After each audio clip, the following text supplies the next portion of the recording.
Hello class 4, once again good morning to all and I welcome you all to my YouTube channel. So in this video we will complete chapter 4. So in the during the live class we discussed 2 stanzas of this poem, Just Imagine. So once again I am restarting the chapter Ponder activity. Here in the ponder activity, we all love to imagine and daydream about things, people and places. Imagine yourself to be an ant. Draw things around you from your perspective. So this is the ponder activity, and in ponder activity in the box we have to draw the things around us. After imagine you are an ant. And being imaginative makes you more creative and helps in problem solving skills. So this is the benefit of imagination. If you are being imaginative, then imagination, your imaginating power can make you more creative and problem solving. And being imaginative keeps the brain active and healthy. So these are the benefits which we got from imagine. So next on page number 37 you can see a picture of poet is given, Santini Govindan. So first let me zoom the screen. So here you can see Santini Govindan is a widely published, award-winning author of children's literature in English, and she has written more than 50 books, including poetry, picture books, and short stories for children of all ages. She is a dog lover, that means she is an animal lover also, and art enthusiast whose hobbies include collecting bells. So this is a beautiful poem written by Santini Govindan, and the title of this poem is Just Imagine. So this poem have 5 stanzas. So first stanza, we all know the meaning of stanza. What is the difference between paragraph and stanza? So here first stanza is about 4 lines. Here you can see, if crocodiles had to brush their teeth. If crocodiles had to brush their teeth. The way I do every morning and night. The way I do every morning and night. Just imagine the number of toothbrushes they would need. Just imagine the number of toothbrushes they would need to keep all those rows of teeth sparkling white. To keep all those rows of teeth sparkling white. So here you can see the rhyming words are night, white, teeth, need. Night, white, teeth, need. So these are the rhyming words. And in the first stanza, the poet is saying, suppose that you are a crocodile and you want to brush your teeth. Then now tell me how many brushes you need to brush your teeth? How many brushes you need to all those rows of teeth sparkling white? To brush the teeth, how many brushes you need to make your teeth just like shining or sparkling white? Next is, if elephants had to use handkerchief, suppose that if elephants could use handkerchiefs every time they sneezed or had a bad cold, just imagine how many hankies they would have to wash and iron and fold. So here, can you tell me the rhyming words? Here you can see handkerchiefs have, handkerchiefs have, cold, fold, cold, fold. Now in this stanza, the poet is saying to us, suppose that you are an elephant and you want to sneeze. You have suffering from cold and you need a handkerchief and you are an elephant. Then tell me how many handkerchiefs you need to sneeze. How many handkerchiefs you want to wash, you want to iron and you want to fold. So this is the imagination. Suppose that you are a crocodile. Suppose that you are an elephant. Imagine you are an elephant, you are a crocodile.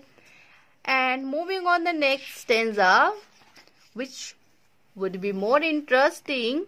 And in the next stanza, you can see once again the poet is saying that, suppose that, imagine you are an giraffe. You are a giraffe. If giraffes had to wear ties around their necks, like I do to school every day, just imagine how long those ties would be and how would dangle, flutter and sway. So here you can see it in the third stanza, the poet is saying that if you are giraffe and if giraffe has to wear ties around their necks like I do to school every day, just imagine how long those ties would be and how they would dangle, flutter and sway. So here you can see the word dangle, flutter and sway. These three words have different meanings. Okay, now here, suppose that you are a giraffe and you want to wear a tie and you are a giraffe. Now, how can a giraffe wear a tie?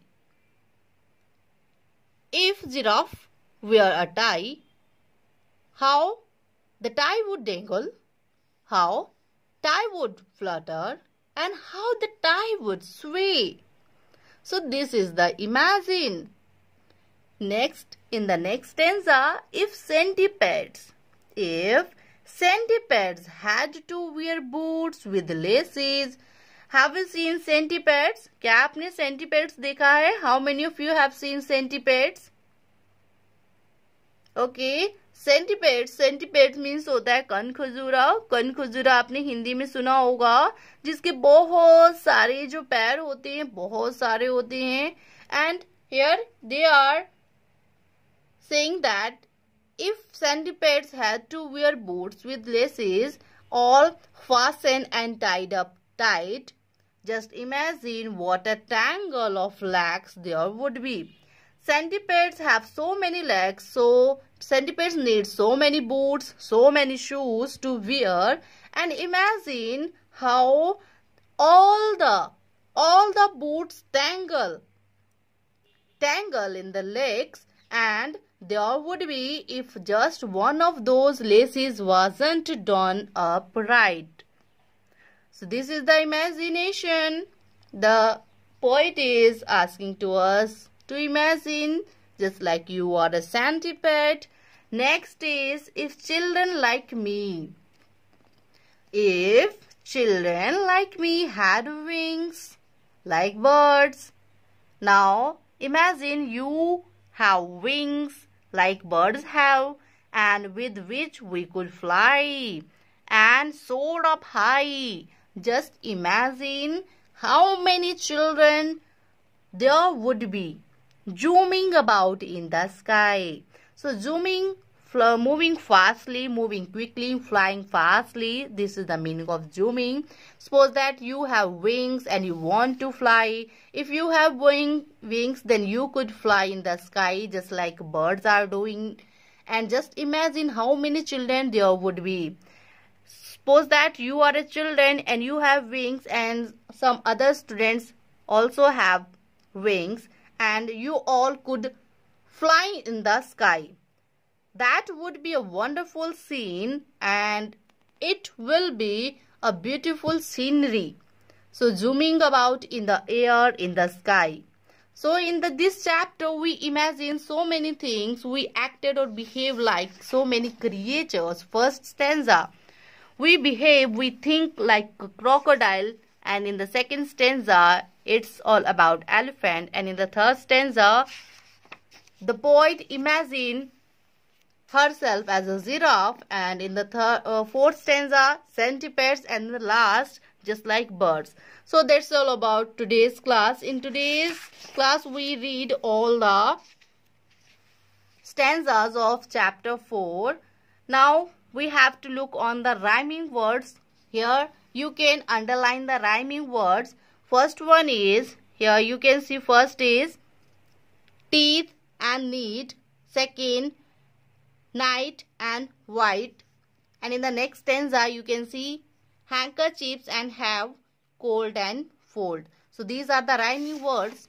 And in the next stanza you can see here, next, be, day, sway. Laces, there would be tight, right. Here, high and sky. So these are the rhyming words, and this was your homework. So you just need to have a look. Description is given. We need to complete the words. So you can do it yourself also. So this is your homework. And in the next video, we will discuss all the question answer of this chapter. Till then, you just need to learn word meanings. First, word meanings. Here you can underline just like imagine, rose, handkerchiefs, sneeze. There are so many words are given, so many hard words or difficult words are given. You have to underline and write their meanings in your fair notebook. So till then, take care students. Bye-bye.